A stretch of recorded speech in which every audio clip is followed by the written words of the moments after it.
An original podcast from podlatino.com.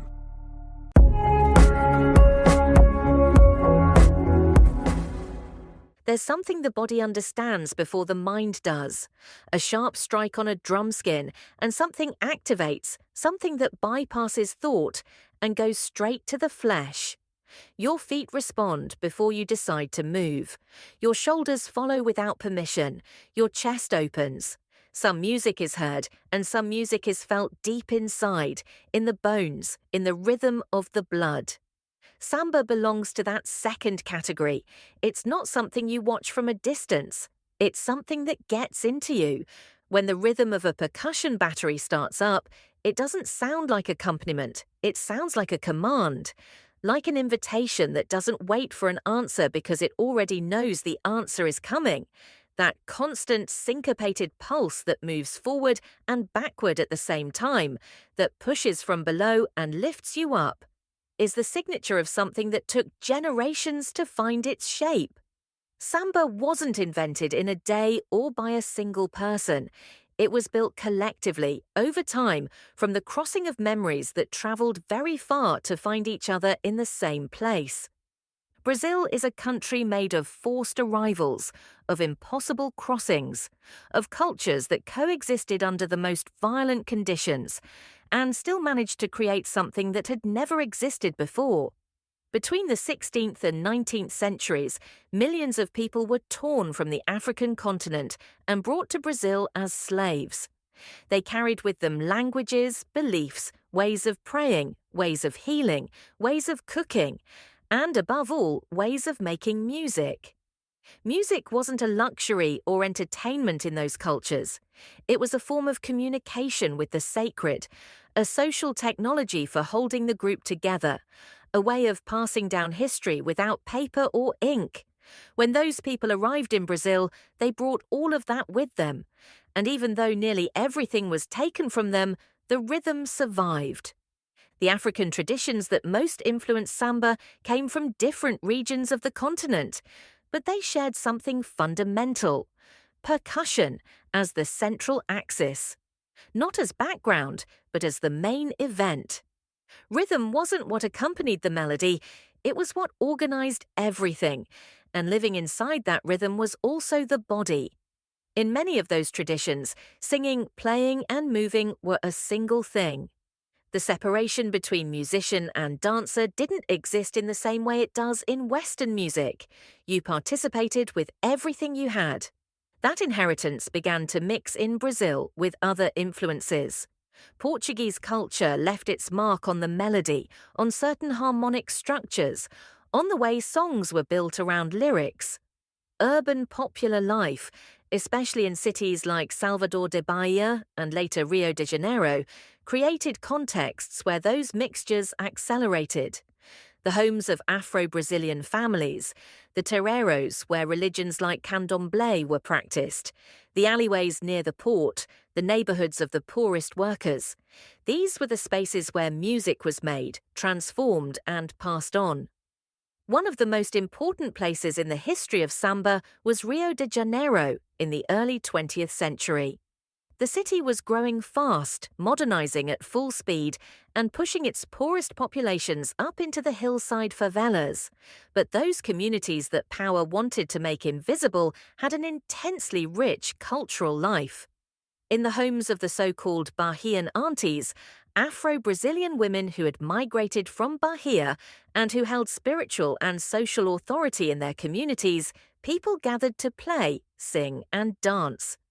There, the rhythm that already carried centuries of history began to take on a particular shape.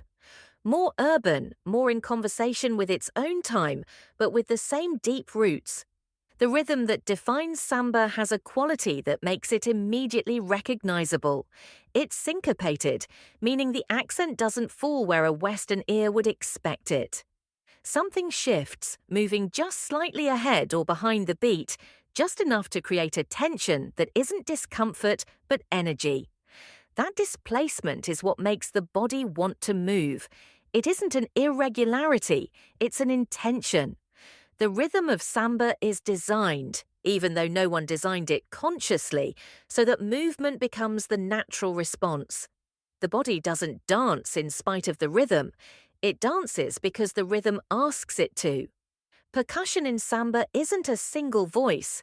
It's a dialogue between multiple instruments that cross and answer each other. The surdo marks the deep pulse, the foundation on which everything else is built. The tamborim and the repique add higher, faster layers. The caixa brings texture. The agogo, with its metal bells, contributes a melodic counterpoint within the percussive universe. When everything plays together, it doesn't sound like a monolithic block but like a very precise conversation between voices that are genuinely listening to one another.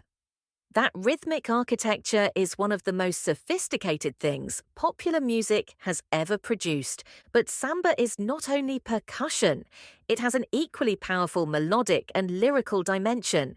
The cavaquinho, a small string instrument, and the violão, the Brazilian guitar, create the harmony that supports the voice. And the voice in samba has a particular way of existing inside the music.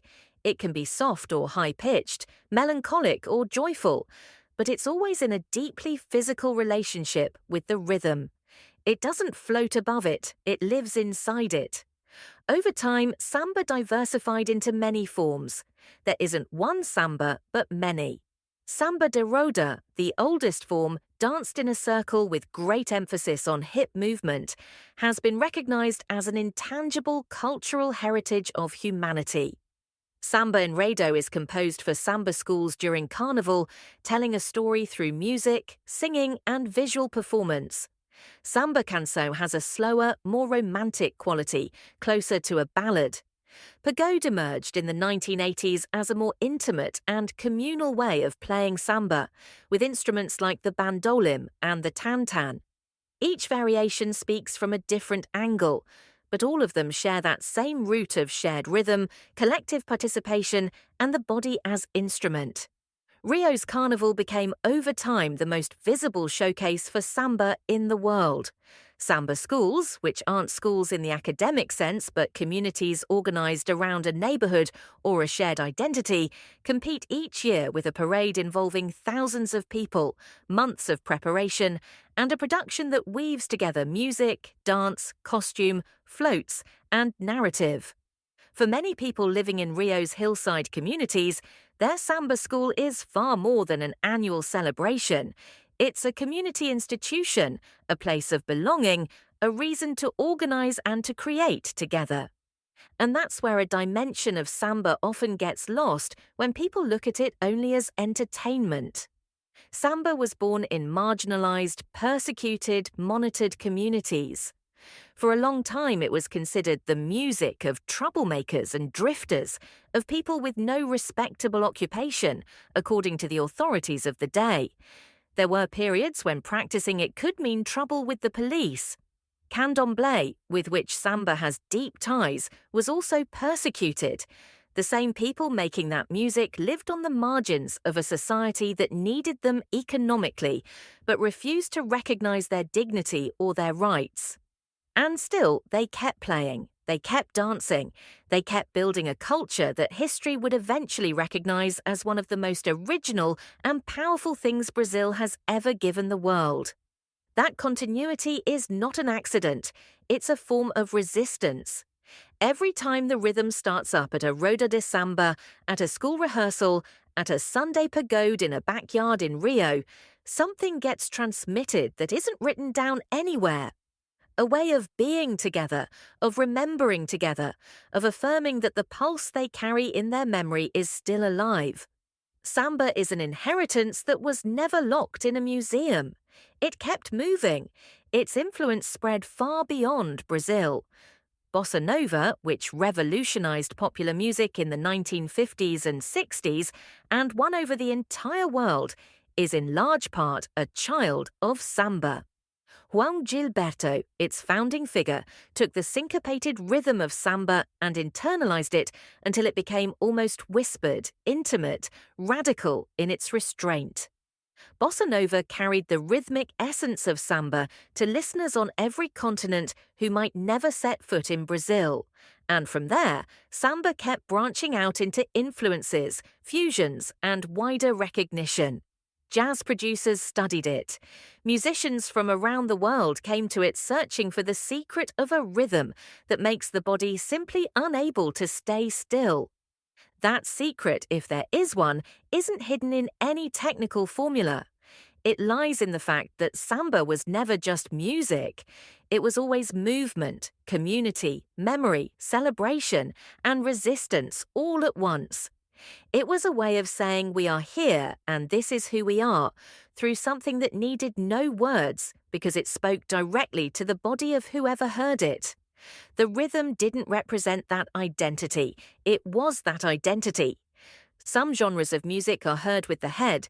They ask for analysis, context, critical distance to be understood. Samba doesn't work that way. Samba enters through the body and reaches everything else afterward.